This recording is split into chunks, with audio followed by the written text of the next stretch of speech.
Today, what I want to break down is how to build a resume. How you build a resume has changed so drastically, not just in the last 7 years since I started in business, but in the last year and a half in general. It has gone completely in a different direction. So I want to break down how to get noticed if you're trying to get a job. When I was not a business owner and I was trying to find a job, I didn't realize how important a resume was. I did what people said, but I didn't really understand the impact it had. And so now, as someone who's looking at thousands of resumes a month, I can tell you how much it actually affects people's willingness to interview somebody. So let me explain what I mean by that. One of our portfolio companies, for example, they're hiring for a creative director. And there was a person who I happen to know is very highly qualified, whom I sent the resume of over to them. And they looked at it and they were like, I can't believe that a creative director's resume looks like this. And I was like, oh my gosh. And I looked at it and I was like, you're right. It's not up to date with what people are looking for and what modern day resumes now look like. What I don't think a lot of people realize is that the resume is really like your brand, or it's like your sales copy. So you're on the internet, you're looking around, there's an ad that pops up. That's what a resume is to an employer. It is the ad for the person that they're looking to hire. And so if you think about it as an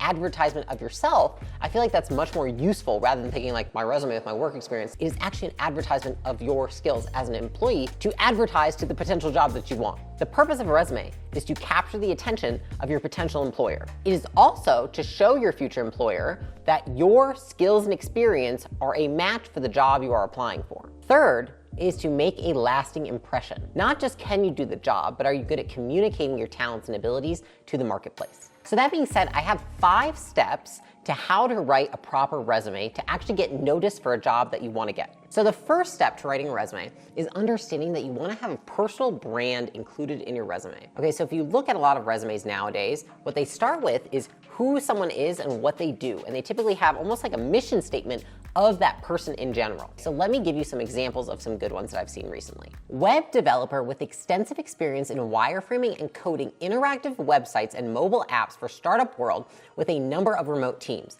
who enjoys fast-paced environment of the tech industry and being part of pioneering teams. That's really cool, right? Like that captures who that person is, what they do, what do they call themselves, and what is the talent that they're bringing to the team. Another example of this, detail-oriented and highly motivated administrative professional with experience in financial services sector, able to take initiative, lead collaborative projects, and work seamlessly with colleagues. Who are you, what do you do, and how do you work? It's a personal brand statement, a mission statement, whatever you want to call it. It's right after your name on the resume. Now, the second piece is really a highlights and summary section. Before someone wants to invest the time in looking at a 2-page resume, they want to see the highlights and the summary of your work experience in the past. This is where you're going to sell them on why what their skills are a match for the job you're applying for. There's really 2 questions I want you to ask yourself so that you can draft this summary section. The first one is, how would you sum up your business experience in 2 to 3 sentences? I'm going to challenge you to get it down to 2 to 3 sentences because nobody wants to read more than just a few. The second question, what is significant business impact that you have had in past jobs that would appeal to this future employer?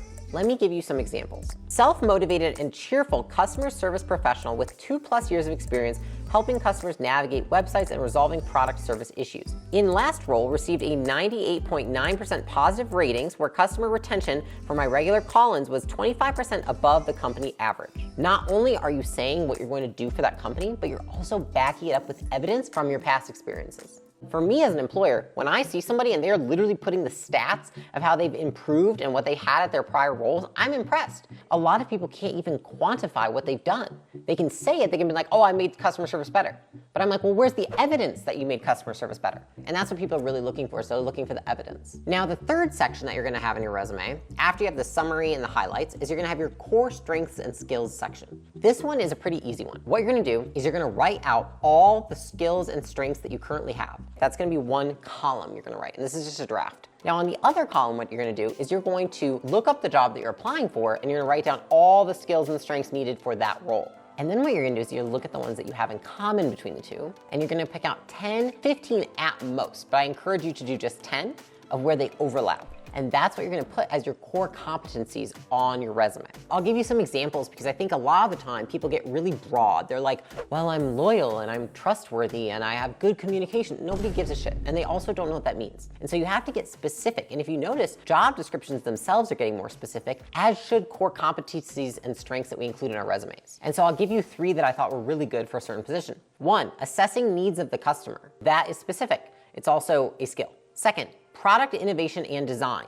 You're innovating a product, you're also designing a product. And the third one, full life cycle recruiting expert. So each of those, as you can tell, they're very meaty and they're very descriptive. What exactly are you doing that you're really good at? That is a core strength. And now the fourth piece, and the one that is often most misconstrued, which is past experience. I think that what it used to be was that resumes were completely all past experience. That was the whole thing. It was like, here's like a sentence and then it's just all past experience. It's everywhere I've worked, the years. It was more of like fact checking. It wasn't actually extrapolating out value. No longer are the days where you just list out where you used to work and somebody's just checking online. What people look for is you to explain the results that you got in your past jobs. This is results driven, not task driven.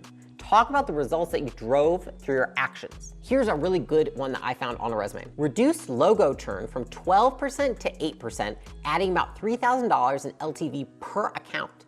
That's insane. It's also amazing. This was achieved through developing customer success metrics, tracking and driving initiatives to improve those metrics. This is how the person did it. Created and implemented employee customer success training, influenced all leaders to drive positive change toward customer satisfaction. This person also can collaborate across teams. That, for a customer success representative, if they're applying for a job, that's an amazing one that you could include. I don't want to just know where you worked and how many years you worked there. I want to know what results you drove for the company.